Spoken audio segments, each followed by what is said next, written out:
बताने वाला, ठीक है। उसके लिए आप मैट्रिसेस के वीडियोस देख सकते हैं। अब देखो इंपॉर्टेंट पॉइंट्स जो आपको हमेशा ख्याल में रखने के हैं, उसमें एक है कि एवरी स्क्वायर मैट्रिक्स ए, कोई भी स्क्वायर मैट्रिक्स हो A, that can be expressed as the sum of symmetric and skew symmetric matrix. यानी किसी भी स्क्वायर मैट्रिक्स को आप दो मैट्रिक्स के एडिशन में लिख सकते हैं, जिसमें एक मैट्रिक्स है सिमेट्रिक और दूसरा है स्क्यू सिमेट्रिक, और वो दो मैट्रिक्स निकालने के लिए आपको करना है half into A plus A dash for symmetric matrix and half into A minus A dash for skew symmetric matrix. कभी आपको एक आधा मैट्रिक्स दिया जाता है और लिखा है कि if we write this matrix as a sum of symmetric and skew symmetric matrix, then what is the skew symmetric matrix, यानी उसमें का स्क्यू सिमेट्रिक मैट्रिक्स कौन सा होगा, तो आपको a माइनस ए डैश करके उसको 2 से डिवाइड करके वो मैट्रिक्स दिखाना पड़ेगा। या उसमें आपको एक आधा सिमेट्रिक मैट्रिक्स पूछ सकते हैं, तो सिमेट्रिक मैट्रिक्स निकालने के लिए आपको हाफ इंटू ए प्लस ए डैश ये निकालना है। इसके लिए ये वाला पॉइंट आपको बहुत इंपॉर्टेंट होगा कि if a is any square matrix, then a plus a dash is always a symmetric matrix and a minus a dash is always a skew symmetric matrix। ये आप एक आधा एग्जांपल लेके उसको सॉल्व करके चेक कर सकते हो। एक आधा मैट्रिक्स कोई भी आपके मन से 2x2 का या 3x3 का मैट्रिक्स ले लो और उसका ट्रांसपोज निकालो। A transpose A dash means A transpose, उसका ट्रांसपोज निकालो, यानी उसके रोज और कॉलम्स इंटरचेंज करो, तो दोनों को ऐड करने के बाद आपको पता चलेगा कि आया हुआ मैट्रिक्स ये सिमेट्रिक मैट्रिक्स है, और अगर सब्ट्रैक्शन की तो आया हुआ मैट्रिक्स ये स्क्यू सिमेट्रिक मैट्रिक्स है।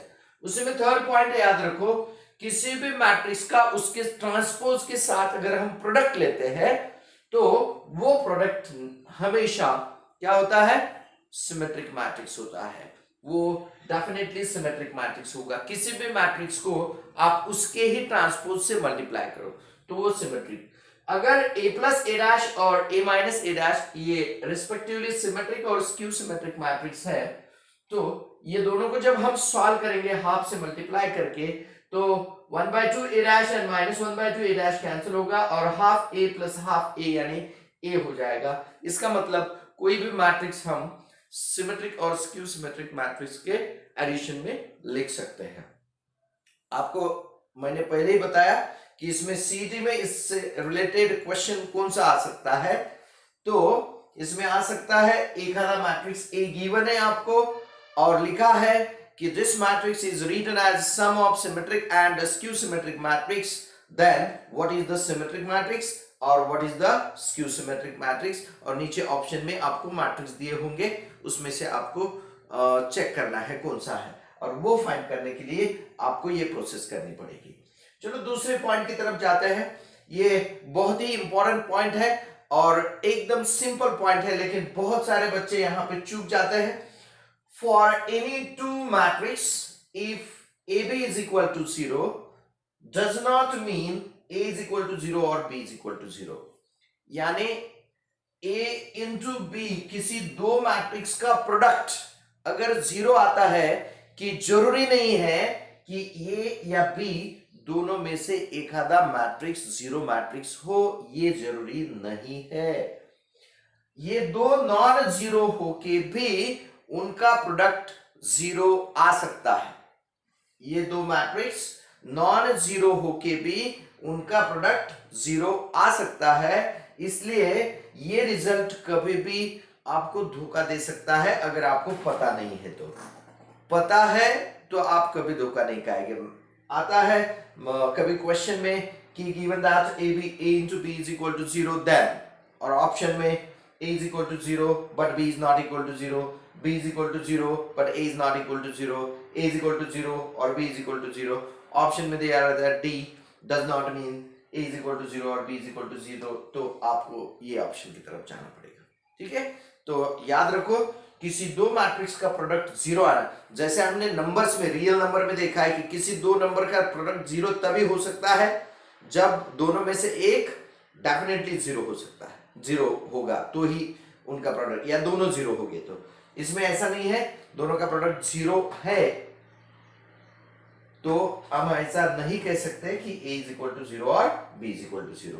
देन थर्ड नंबर का पॉइंट देखो, if a b c are three matrices such that ab is equal to ac, a into b is equal to a into c, or b into a is equal to c into a, then we can say b is equal to c, यानी ab is equal to ac होने के बाद ये a cancel या a vanish हो गया और b is equal to c आया। ऐसा कब होता है?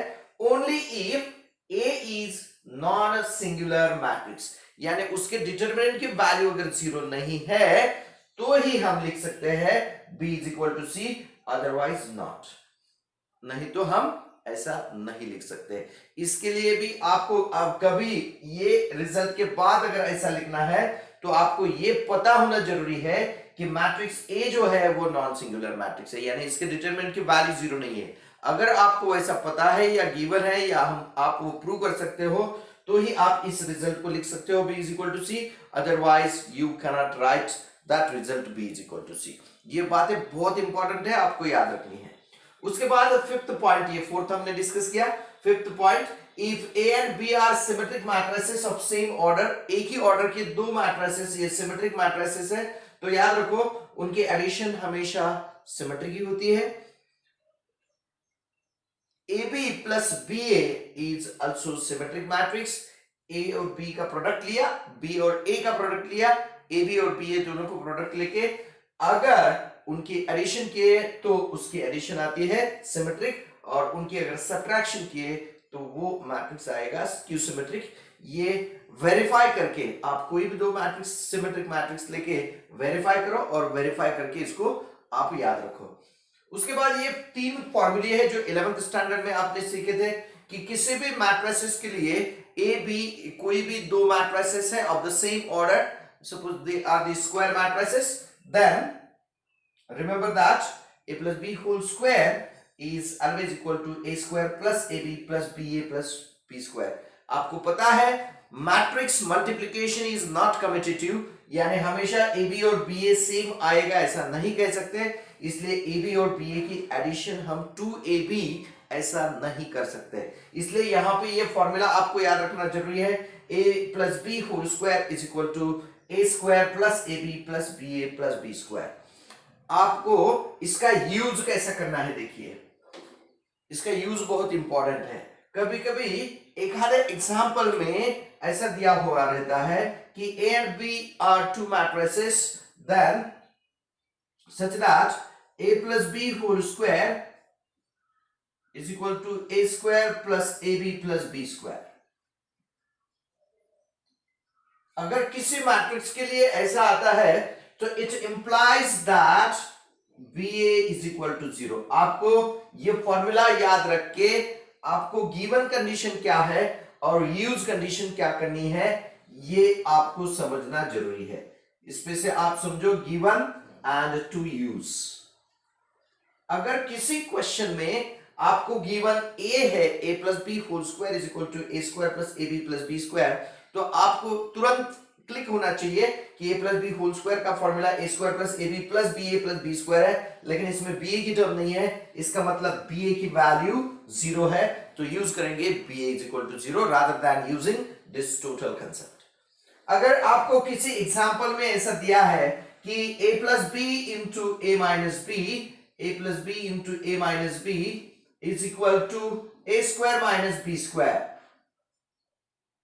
ये गिवन है, तो इस गिवन के लिए यूज क्या करना पड़ेगा आपको फॉर्मूला तो याद रहना है कि a plus B into A minus B का फॉर्मूला है a square minus A B plus B A is equal to minus B square is equal to zero, यानी इतनी वाली टर्म गायब है, यानी ये टर्म यूज करते समय minus A B plus B A is equal to zero आएगा, यानी ये होगा A B is equal to B ए।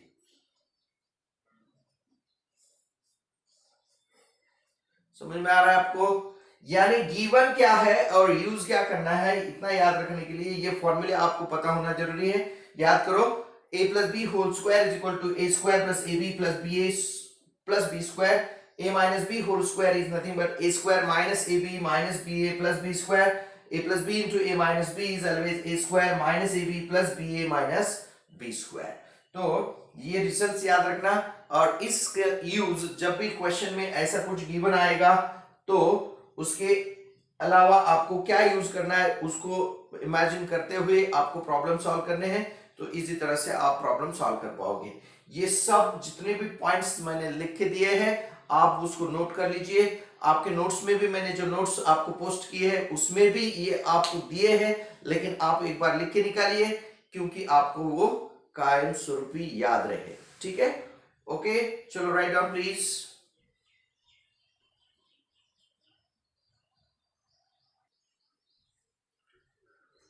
बहुत ही इंपॉर्टेंट प्रॉपर्टीज की तरफ जा रहे हैं हम। 6 पॉइंट्स हमने अब तक सीखे, अब ये 7वां पॉइंट है जिसमें लिखा है मैंने properties of transpose of matrix.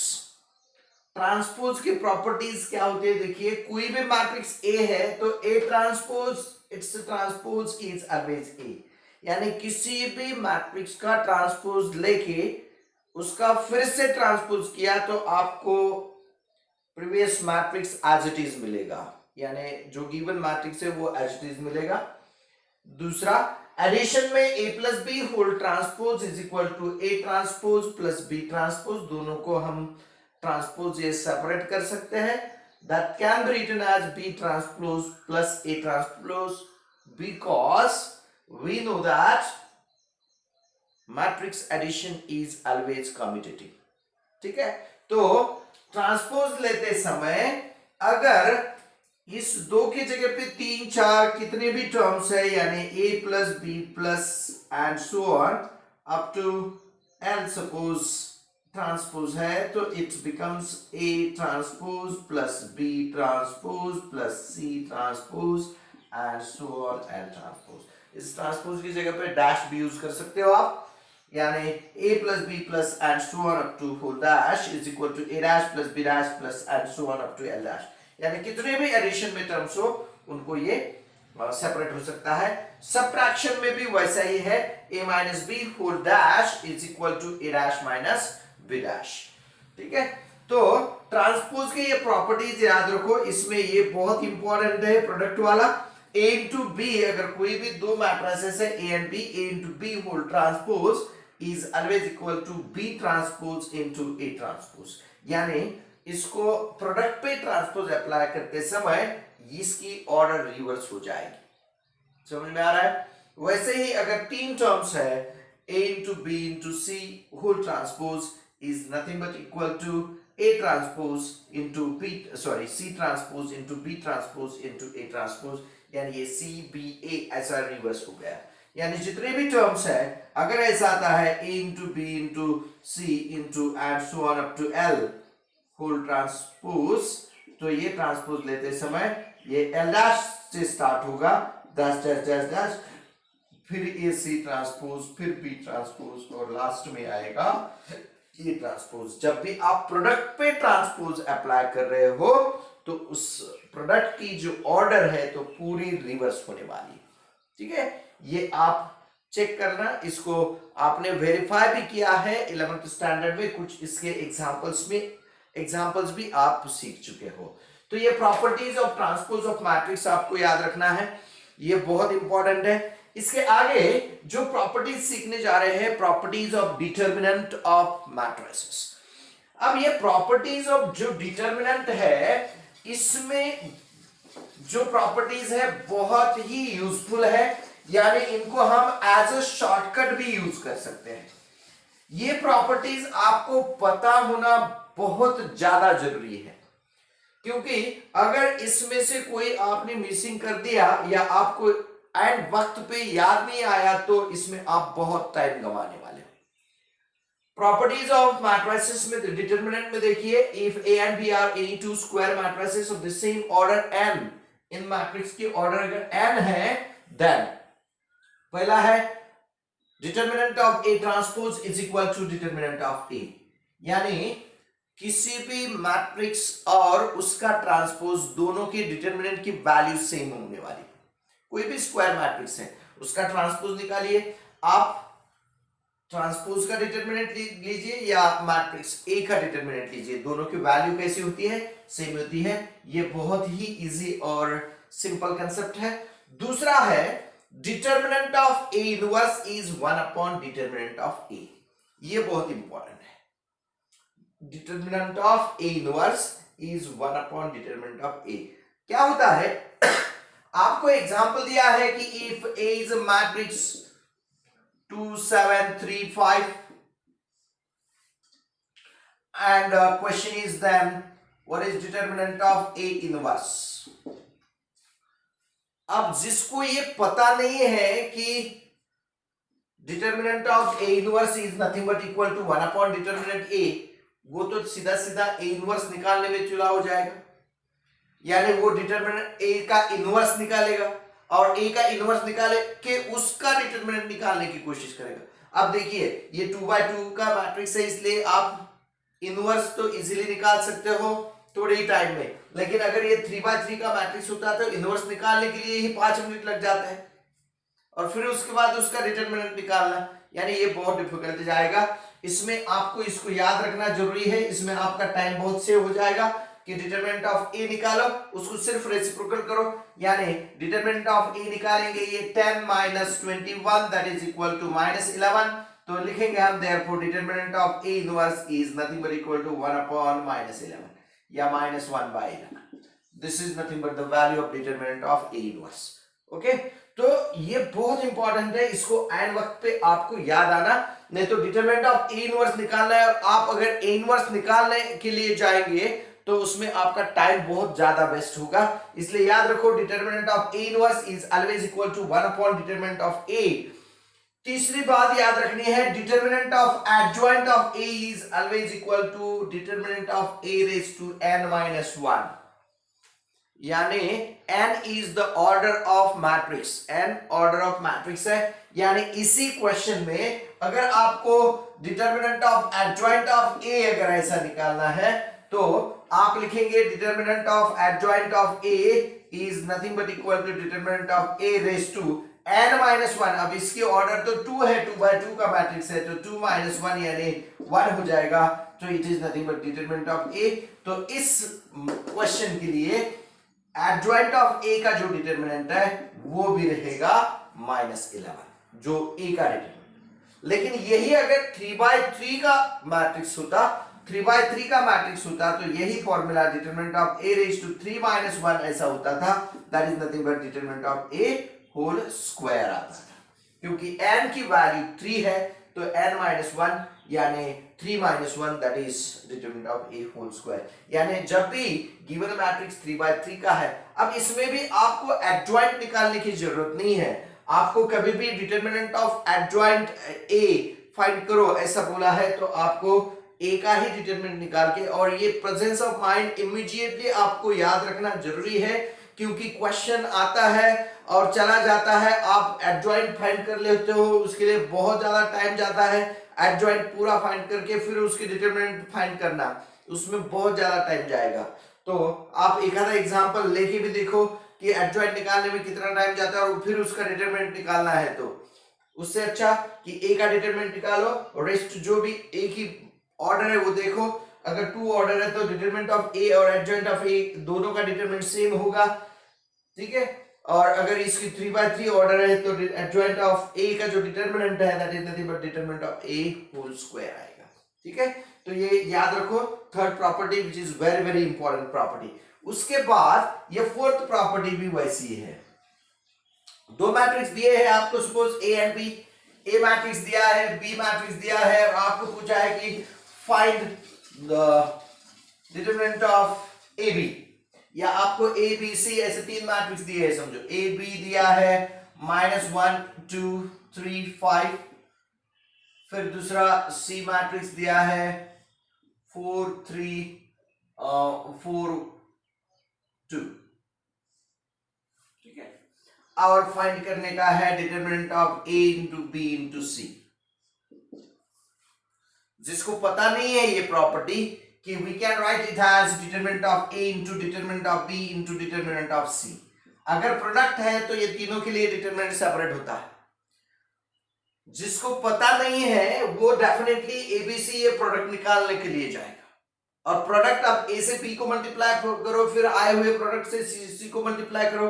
ये एक साथ हम तीन मैट्रिक्स तो मल्टीप्लाई नहीं कर सकते, ये सेपरेट सेपरेट ही करना पड़ेगा। ए से बी को मल्टीप्लाई करना पड़ेगा, फिर आए हुए मैट्रिक्स से सी को मल्टीप्लाई करना पड़ेगा, तो एबीसी मैट्रिक्स आएगा। और उसके बाद जो आया मैट्रिक्स है इसमें कितने बड़े एलिमेंट्स है छोटे एलिमेंट है पता नहीं है, उसका प्रोडक्ट लेना है। इससे अच्छा क्या करो, डिटरमिनेंट ऑफ ए निकालो। डिटरमिनेंट ऑफ ए कितना आता है 10 - 21 इज -11। डिटरमिनेंट ऑफ बी निकालो, क्या आएगा -5 - 6 -11। और डिटरमिनेंट ऑफ सी क्या आएगा, देखो determinant of C is equal to आएगा 8 - 12 इज -4।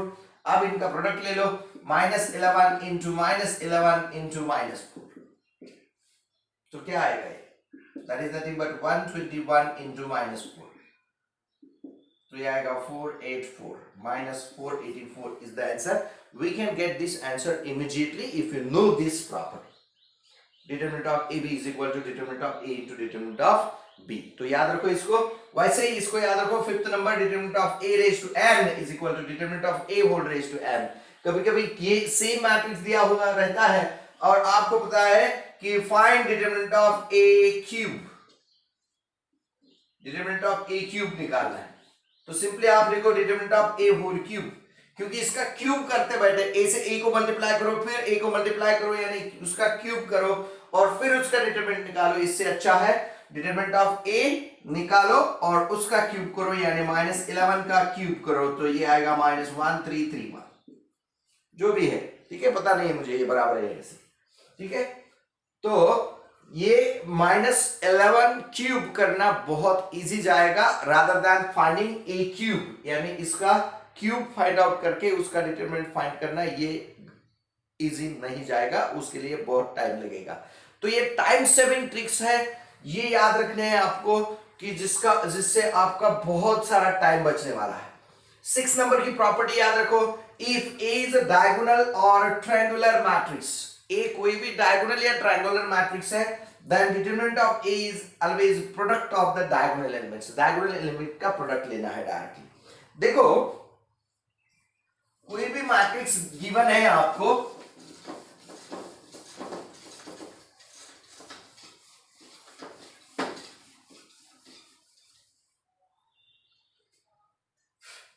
ए मैट्रिक्स है जो दिया है 4 7 -11 0 2 13 0 0 1, और किसी वजह से आपको इसका डिटरमिनेंट निकालना है। देखते ही समझ में आता है कि ये ट्रायंगुलर मैट्रिक्स है, इसके all elements below the diagonal are 0, it means it is upper triangular matrix. तो इसके डिटरमिनेंट की वैल्यू डायरेक्टली लिख सकते हैं हम, 4 2 8 into 1 is 8, फिनिश। इसके बारे में सोचने की जरूरत नहीं है, क्योंकि 4 इंटू ये 2 - 0 आएगा, 7 इंटू 0 - 0 आएगा, 11 इंटू 0 - 0 आएगा। तो जब हम इसको सॉल्व कर रहे हैं तो ये वाली टर्म्स कुछ काम नहीं आने वाली, सिर्फ 4 इंटू 2 इंटू 1। यानी जब भी ट्रायंगुलर मैट्रिक्स या कोई डायगोनल मैट्रिक्स आता है तो इसके डिटरमिनेंट की वैल्यू लेने के लिए आपको सिर्फ डायगोनल एलिमेंट्स का प्रोडक्ट लेना है। That is if A is a diagonal or a triangular matrix, then determinant of A is always product of the diagonal elements. Diagonal elements का सीधा प्रोडक्ट लेना है। Lastly, if K is any scalar, यानी कोई भी number है, तो determinant of K into A is always K raised to n into determinant of A. For example, एक हरा मैट्रिक्स दिया है, सपोज यही मैट्रिक्स को मैं रीडिजाइन करता हूं। सपोज आपको ये मैट्रिक्स दिया है 4 - 1 3 -2 2 1 और -3 -2 1। Suppose this is a matrix और आपको बताया है कि find determinant of 6 into A। तो क्या करना है आपको, डिटरमिनेंट ऑफ 6 into A करना है। तो पहले A की ऑर्डर कितनी है, देखो 3 by 3 की ऑर्डर है, 6 इंटू ए करना है, यानी 6 से इसको मल्टीप्लाई करेंगे तो इसके एलिमेंट बड़े हो जाएंगे, तो आप सीधा सीधा लिख सकते हैं 6 cube into determinant of A, यानी आप ए का डिटरमिनेंट निकालो और जो भी आएगा उसको 6 क्यूब यानी कितना होता है 216 इंटू जो भी है डिटरमिनेंट ऑफ ए, जो भी आएगा उसकी वैल्यू यहां पे डालो, उनका प्रोडक्ट करो, ये खत्म हो गई बात। याद रखो determinant of k into a is always k raised to n into determinant of a, where n is the order of matrix and k is a scalar, k scalar चाहिए। समझ में आ रहा है आपको? पक्का समझ में आ रहा है? तो ये प्रॉपर्टीज ऑफ डिटरमिनेंट और प्रॉपर्टीज ऑफ ट्रांसपोज जो सीखे हमने उसको अच्छी तरह से याद रखना है। इसके आगे हम सीखने वाले हैं properties of adjoint of matrix और प्रॉपर्टीज ऑफ इनवर्स।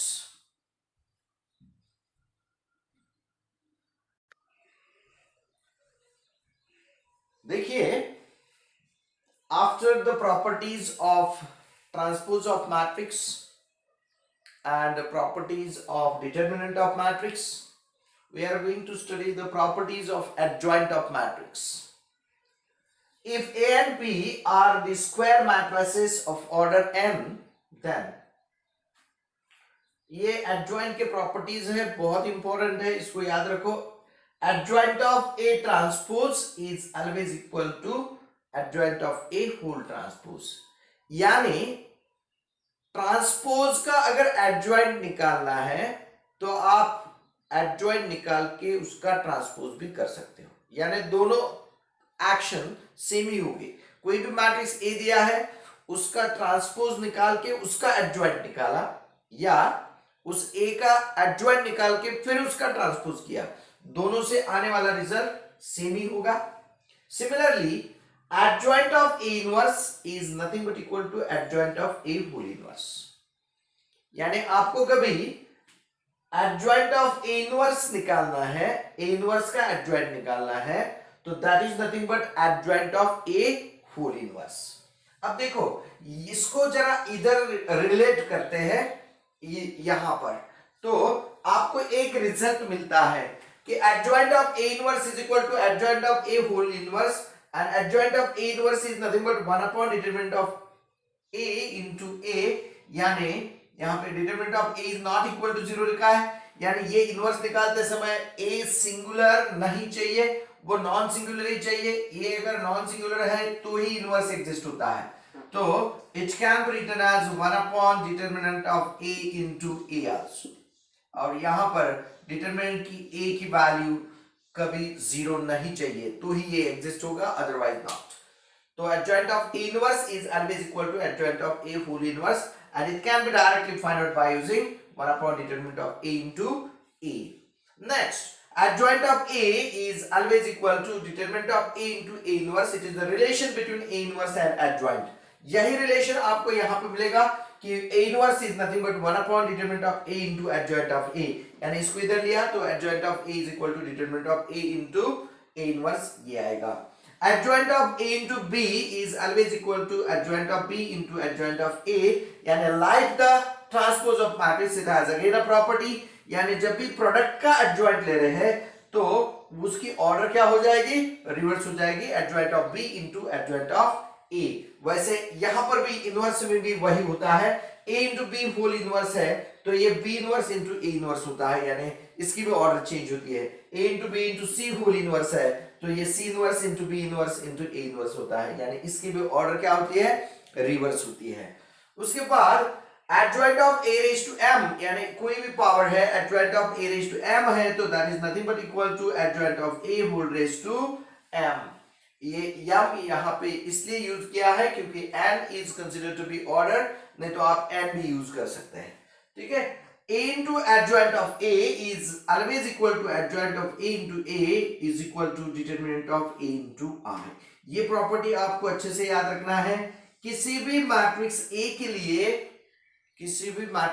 के लिए उसका एडजॉइंट और वो मैट्रिक्स इनका प्रोडक्ट हमेशा डायगोनल मैट्रिक्स होता है, लेकिन अगर डिटरमिनेंट की वैल्यू यहां पे एक पॉइंट याद रखना, इफ डिटरमिनेंट ऑफ A 0 यानी A अगर नॉन सिंगुलर है तो A into adjoint of A is always equal to 0 matrix, ये हमेशा 0 मैट्रिक्स होता है। क्योंकि ये अगर सिंगुलर है तो डिटरमिनेंट ए की वैल्यू 0 आएगी और 0 into I is always a zero matrix. याद रखो कोई भी मैट्रिक्स और उसका एडजॉइंट इनका प्रोडक्ट हमेशा डायगोनल मैट्रिक्स होता है। डिटरमिनेंट ऑफ ए इंटू आई ऐसा होता है, जो आपने टेक्स्ट बुक में आपने इससे रिलेटेड क्वेश्चंस भी सॉल्व किए हैं, इसको वेरीफाई भी किया है। 7 number, adjoint of k into a is always equal to, किसी भी k स्केलर के लिए, k is a scalar here, is equal to k raised to n minus 1, where n is the order of matrix k raised to n minus 1 into adjoint of a। जैसे हमने determinant of k into a की property सीखी थी कि determinant of k into a क्या था, determinant of k into a था k raised to n into determinant of a। Determinant of k into a is k raised to n into determinant of a, और adjoint of k into a is k raised to n minus 1 into adjoint of a। इसका फर्क याद रखिए, ठीक है। इसको एक साथ दोनों को सीखा तो आपको ये अच्छे से याद रहेगा। फिर उसके बाद adjoint of a, यानी किसी मैट्रिक्स का adjoint लेके उस आए हुए मैट्रिक्स का फिर से adjoint लेना है, that is nothing but determinant of a raised to n minus 2 into determinant of a। यानी जब भी ये 2 by 2 का ऑर्डर होगा तो adjoint of a 2 by 2 का मैट्रिक्स होगा, तो adjoint of a is always equal to a। और ये अगर 3 by 3 का है तो n की वैल्यू 3 रहेगी, तो 3 minus 2 is 1, तो determinant of a into a आपको आएगा।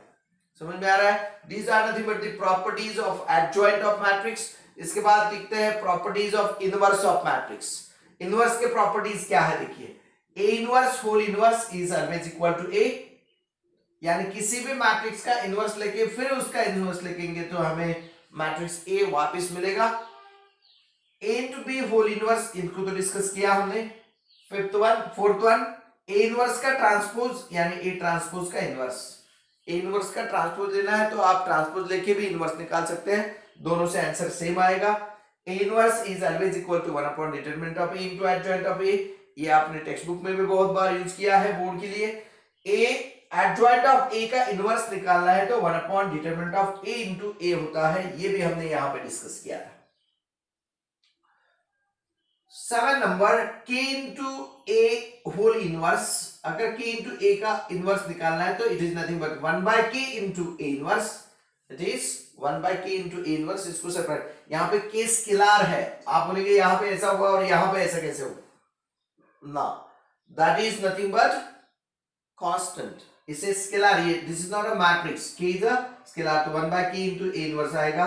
A raised to n whole inverse is always A inverse whole raised to n, यानी आपको इनवर्स का स्क्वायर करना है तो स्क्वायर करके भी इनवर्स निकाल सकते हो, दोनों सेम है।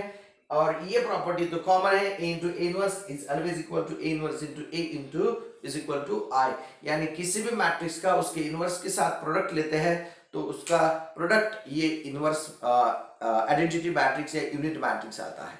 तो ये प्रॉपर्टीज अच्छे से लिख के निकालो, उसको लर्न करो, याद रखो, उसको समझ के लो। इसको वेरीफाई करने के लिए कोई भी प्रॉपर्टी आपको अच्छे से समझती नहीं है तो एक एग्जांपल लेकर उसको वेरीफाई करके देखो तो आपको अच्छे से याद रहेगा, ठीक है।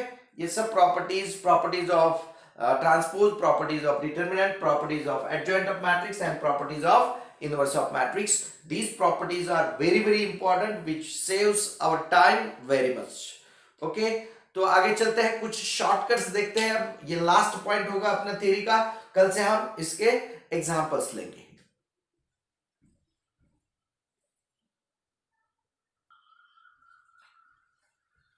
Now look at this, अब कुछ शॉर्टकट्स देखते हैं जिसमें शॉर्टकट नंबर 1 है, if A is a matrix A B C D, यानी ये 2 by 2 का स्क्वायर मैट्रिक्स है ABCD, then we have always A square minus A plus D into A plus AD minus BC into I is equal to 0। This is a true statement can be generated for any given matrix। यानी for example मैं यहाँ पे एक example देता हूं, suppose A is a matrix आपको दिया है 2 3 4 5, then we have A square minus A plus D, यानी A की जगह पे 2 और D की जगह पे 5 आया है, 2 plus 5 minus 7A, और AD minus BC, यानी प्रोडक्ट ले लो AD 10 minus 12 यानी -2 minus 2i is nothing but equal to 0. This is a true statement for this matrix.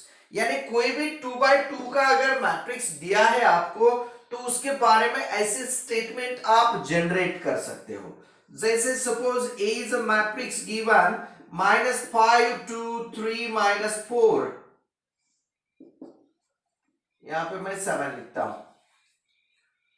अब इसके लिए हमें स्टेटमेंट जनरेट करनी है तो स्टेटमेंट आएगी ए स्क्वायर. अब इन दोनों की एडिशन करेंगे तो -9 आएगा, माइनस इंटू माइनस ये +9a होगा, +9a और AD माइनस BC यानी 20 माइनस 21 यानी -1 minus I is equal to 0. This is a true statement. आपको भरोसा नहीं है तो आप उसको चेक कर सकते हो कि किसी भी गिवन मैट्रिक्स के लिए immediately relation between A square A and I ये स्टेटमेंट बना सकते हैं इस रिजल्ट से. अब इसका फायदा क्या होगा? अब इसका फायदा ऐसा होता है, क्वेश्चन दिया है suppose if A is a matrix 4 7 6 8 such that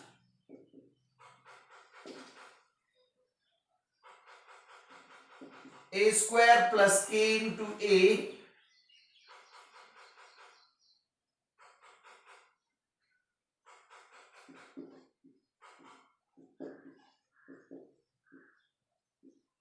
k is equal to. अब आपने तो आंसर निकाल लिया क्योंकि आपने इसको देखा है. जिसको पता नहीं है और जिसको पता है इसमें कितना डिफरेंस है ये देखिए. ये अगर क्वेश्चन आता है, ऐसा क्वेश्चन आपने 11th स्टैंडर्ड की बुक में सॉल्व भी किया है, लेकिन जब भी ये आता है तो हमें ये इक्वेशन लेके ये इक्वेशन में a की वैल्यू लिखनी पड़ती है. यानी स्क्वायर करो, इस a को k से मल्टीप्लाई करो, इस i को यूनिट मैट्रिक्स लिखो 1 0 0 i, उसको -10 से मल्टीप्लाई करो, सब के एडिशन करो. ये जीरो मैट्रिक्स है तो उसके कंपेयर करके फिर k की वैल्यू निकालो. लेकिन यहाँ पे हम इस पे से एक स्टेटमेंट बना देते हैं, ऐसा वाला स्टेटमेंट. ये आएगा a square minus 8 plus 4 12a और 8 4 32 minus 42 that is -10i is equal to 0. और फिर इन दोनों को अगर कंपेयर करते हैं तो आपको k की वैल्यू आएगी -12. यानी इमीडिएटली वी कैन फाइंड. कभी कभी यहां पे -12 दिया जाएगा, यहां पे k दिया जाएगा plus ki is equal to 0. तो समझना है कि k यानी value of determinant AD minus BC की वैल्यू है, यानी 32 माइनस 42. हम k की वैल्यू यहां पे अगर ऐसा आता है तो हम इसको कंपेयर करके k की वैल्यू -10 लिखते हैं. This is the value of -10. यानी जब भी आपको ऐसा वाला क्वेश्चन आएगा तो आप ऐसा, जैसे क्वेश्चन ऐसा भी आ सकता है if a is equal to matrix 5 minus 3 minus 4 2, then option में है a square is equal to 7a minus 2i. Option second में है a square is equal to 7a plus 2i. Option 3 है a square is equal to -7a minus 2i. और option 4 है a square is equal to -7a plus 2i. तो आपको check करना है which answer is correct answer. तो आपको इसकी स्टेटमेंट बनाना है सिर्फ. और अगर आपको ये स्टेटमेंट पता ही नहीं है कि ये ऐसा ऐसे स्टेटमेंट इससे बनती है तो आप क्या करोगे? आपको तो a स्क्वायर निकालना पड़ेगा, फिर 7a भी निकालना पड़ेगा, 2i भी निकालना पड़ेगा, फिर उसके एडिशन सब्ट्रैक्शन करके चेक कर करके देखना पड़ेगा, एक एक ऑप्शन चेक करना पड़ेगा. उसके लिए तो बहुत टाइम जाएगा. और आपको अगर ये स्टेटमेंट पता है a square minus a plus d into a plus ad minus bc into i, तो आप इमीडिएटली बना सकते हो a स्क्वायर माइनस इन दोनों की एडिशन करो 5 प्लस 2 7 यानी 7a. इनका डिटरमिनेंट की वैल्यू निकालो 10 माइनस 12 यानी -2 -2i इज इक्वल टू 0. तो ये आएगा a square is equal to 7a plus 2i. 7a plus 2i यानी आपका answer second answer correct answer होगा. समझ रहे हो ना आप?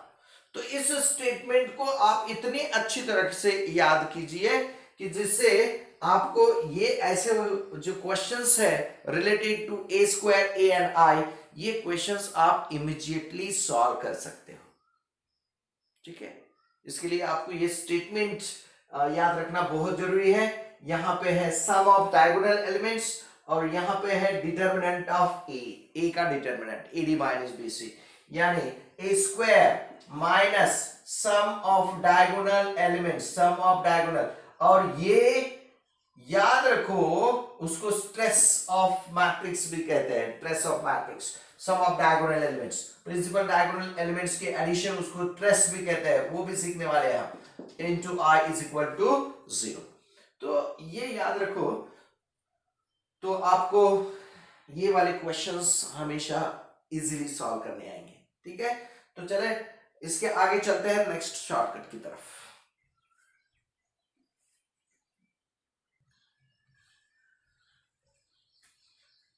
देखिए second shortcut, if A is a matrix ABCD, then adjoint of A is obtained D minus B minus C A. What it means? Interchange the diagonal elements को interchange करो and change the signs of non-diagonal elements. Non-diagonal element जो है उनके sign change करो। ये 2x2 matrix का adjoint करने के लिए यूज किया जाने वाला शॉर्टकट है। शॉर्टकट निकालने के लिए सिर्फ 2x2 का जो मैट्रिक्स है उसके डायगोनल एलिमेंट्स को इंटरचेंज कीजिए और नॉन डायगोनल एलिमेंट्स के साइन चेंज किए, आपको एडजॉइंट मिलेगा। और उसी एडजॉइंट को सिर्फ 1 डिटर्मिनेंट ऑफ ए से मल्टीप्लाई किया तो आपको इनवर्स मिलेगा। यानी कोई भी मैट्रिक्स दिया है आपको, ए इज अ मैट्रिक्स 2 4 3 5, देन इसका अगर एडजॉइंट निकालना है तो एडजॉइंट करने के लिए adjoint of A is nothing but interchange the diagonal elements and change the science of non diagonal elements, इनके सिर्फ साइन चेंज कीजिए, आपको इसका एडजॉइंट मिलेगा। और अगर इनवर्स निकालना है तो A inverse is equal to 1 determinant of A यानी 1/10 minus 12 is -2 into this matrix 5 - 4 - 3 2, यानी एडजॉइंट ऐसा ही रहेगा। इसको आप ऐसे लिख सकते हो 1/2 into -5 4 3 -2। समझ आया आपको? तो ये वाला शॉर्टकट आप यूज कर सकते हैं to find the adjoint of matrix and inverse of matrix. याद करो, इसको लिख के लो। फिर उसके बाद कोई भी डायगोनल मैट्रिक्स है, कोई भी डायगोनल मैट्रिक्स है, ये 2x2 का हो या 3x3 का, इसका इनवर्स अगर करना है तो सिर्फ 1 डायगोनल एंड 1 डायगोनल एलिमेंट्स, यानी सिर्फ डायगोनल एलिमेंट्स के रेसिप्रोकल हो जाएंगे। यानी a 0 0 0 b 0 0 0 c ऐसा डायगोनल मैट्रिक्स है तो उसका इनवर्स 1/a 0 0 0 1/b 0 0 0 1/c ऐसा आएगा। उसका रेस टू n करना है तो डायगोनल एलिमेंट्स के सिर्फ पावर्स करना है आपको। ठीक है, तो ये हो गया डायगोनल एलिमेंट्स का इनवर्स है, उसका पावर निकालने के लिए। और एक कंसेप्ट आपको याद रखना है, trace of matrix. Trace of matrix में if A is any square matrix of any order, then trace of matrix is nothing but sum of all diagonal elements of the matrix। किसी भी square matrix का trace निकालना है, trace निकालना है मतलब उसके जितने भी प्रिंसिपल डायगोनल एलिमेंट्स है, प्रिंसिपल डायगोनल के जो भी एलिमेंट्स है उनकी सिर्फ एडिशन करो तो आपको उसका ट्रेस मिलेगा। Trace of A and trace of A transpose is always same.